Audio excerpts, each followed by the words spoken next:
ఉగ్రవాదులు ఎలా ఉంటారో తెలియదంది. పహల్గామ్ ఉగ్రదాడితో తనకి సంబంధమే లేదంది.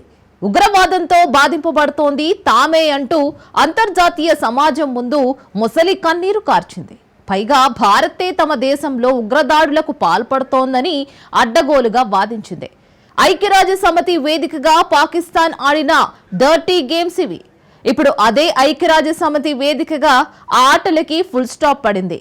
The human cost of terrorism పేరిట జరిగిన ప్రదర్శనలో ఉగ్రదేశానికి ఊహించని షాక్ ఇచ్చారు జైశంకర్. న్యూక్లియర్ బెదిరింపులకు భయపడేది లేదంటూనే పాక్ ఉగ్ర లింకులను ప్రపంచం ముందు పెట్టేశారు. ఇంతకు ఐక్యరాజ్య సమితి సాక్షిగా ఉగ్రదేశానికి జైశంకర్ ఇచ్చిన ఝలక్ ఏంటి? The human cost of terrorism ప్రదర్శనలో పాకిస్తాన్ ఉగ్రవాదుల ఫోటోల ప్రదర్శన ఇస్లామాబాద్ ను ఎలా ఇరుకున పెట్టనుంది? Watch this. ఐక్యరాజ్య సమితి వేదికగా ఉగ్రదేశం పాకిస్తాన్ కు బిగ్ షాక్. అణు బెదిరింపులకు భయపడేది లేదని జైశంకర్ వార్నింగ్.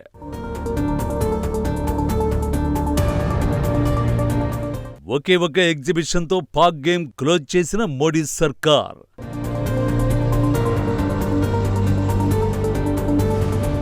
ఐక్యరాజ్య సమితి భద్రతా మండలిలో 2 ఏళ్ల తాత్కాలిక సభ్యత్వం. ఉగ్రవాద నిరోధక కమిటీకి వైస్ చైర్మన్ గా పవర్స్. తాలిబాన్ల ఆంక్షల కమిటీ పగ్గాలు. ఇంకేముంది, భారత్ అంతూ చూసేద్దామని కలలు కంది. భద్రతా మండలిలో పవర్స్ ను అడ్డుపెట్టుకుని అంతర్జాతీయంగా భారత్పై నిందలు మోపొచ్చని భావించింది. ఇండియాపై ఉగ్రదాడులు చేస్తూ తానే ఉగ్రవాద బాధిత దేశంగా ప్రపంచాన్ని నమ్మించేందుకు ఇదే రైట్ టైం అని డిసైడ్ అయింది. కట్ చేస్తే అదే ఐక్యరాజ్య సమితి సాక్షిగా పాకిస్తాన్ కు దిమ్మ తిరిగే స్ట్రోక్ తగిలింది. కాదు విదేశాంగ మంత్రి జైశంకర్ ఇచ్చారు. అణు బెదిరింపులకు భయపడేది లేదంటూనే పాక్ ఉగ్ర కుట్రల్ని ప్రపంచ దేశాల ముందు పెట్టేశారు. ఈ మొత్తం యాక్షన్ కు the human cost of terrorism care of address అయింది.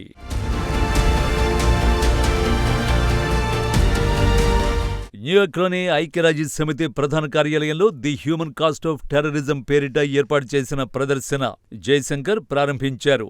దీని ద్వారా అమెరికాలో సెప్టెంబర్ 11 దాడుల నుంచి మొన్నటి పహల్గామ్ ఉగ్రదాడి వరకు ఉగ్రవాదం సృష్టించిన బీభత్సాన్ని కళ్లకు కట్టింది. ఉగ్రవాదులు పాల్పడిన మానవ హననాన్ని అందులో భారత్ వివరించింది.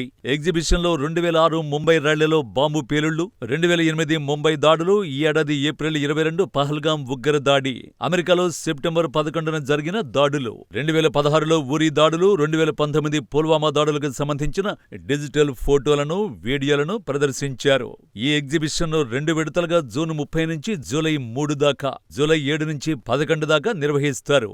ఈ మొత్తం ఎపిసోడ్లో ట్విస్ట్ ఏంటంటే, జూలై నెలకు సంబంధించి భద్రతా మండలి అధ్యక్ష పదవిని పాకిస్తాన్ చేపట్టే ముందే ఈ ఎగ్జిబిషన్ ప్రారంభించడం. తద్వారా పాకిస్తాన్ ఉగ్ర కుట్రల్ని అంతర్జాతీయ సమాజం ముందు ఎండగట్టే ప్రయత్నం చేశారు. ఈ ప్రదర్శన సాక్షిగానే పాక్ పై విరుచుకుపడ్డారు Jaishankar. 5 weeks ago, the United Nations Security Council issued a strong condemnation of a particularly horrific act of terrorism in Pahalgam. It demanded that its perpetrators be held accountable and brought to justice. We have since seen that happen. What that response underlines is a larger significance of the message of zero tolerance for terrorism. The world must come together on some basic concepts: no impunity to terrorists, no treating them as proxies, and no yielding to nuclear blackmail. Any state sponsorship must be exposed and must be countered. By now, we know well that terrorism anywhere is a threat to peace everywhere.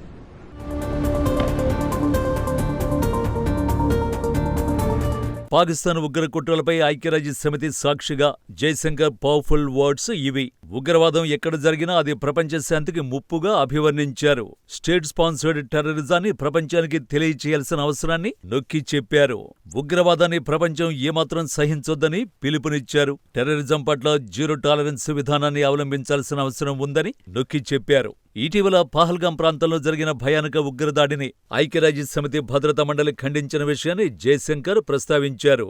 ఉగ్రవాదులకు శిక్ష తప్పక పడాలని, అణు బెదిరింపులకు భారత్ తలొగ్గొద్దని స్పష్టం చేశారు. ఎగ్జిబిషన్లో ఏర్పాటు చేసిన ఫోటోలు, వీడియోలు, గాథలు కేవలం ప్రదర్శన కాదు, మానవ వేదనను ప్రతిబింబించే ఓ ప్రకటన. ఇక్కడ ప్రతి క్షణం, ప్రతి జ్ఞాపకం, ప్రతి వస్తువు ఉగ్రవాదం వల్ల మనిషి జీవితం ఎలా చిన్నభిన్నమైందో చెబుతున్నాయని తెలిపారు. ఈ మొత్తం వ్యవహారంలో జయశంకర్ హైలైట్ చేసిన పాయింట్ ఒకటుంది. ఐక్యరాజ్యసమితి ఆంక్షల జాబితాలోని కరడుగట్టిన ఉగ్రవాదులంతా పాకిస్తాన్లోనే ఉన్నారని, పట్టపగలే ఆ దేశంలోని పెద్ద పెద్ద నగరాల నుంచే కార్యకలాపాలు నిర్వహిస్తున్నారు అన్నదే ఆ పాయింట్. ఇదే ఇప్పుడు పాకిస్తాన్ ఉక్కిరిబిక్కిరి చేయబోతోంది.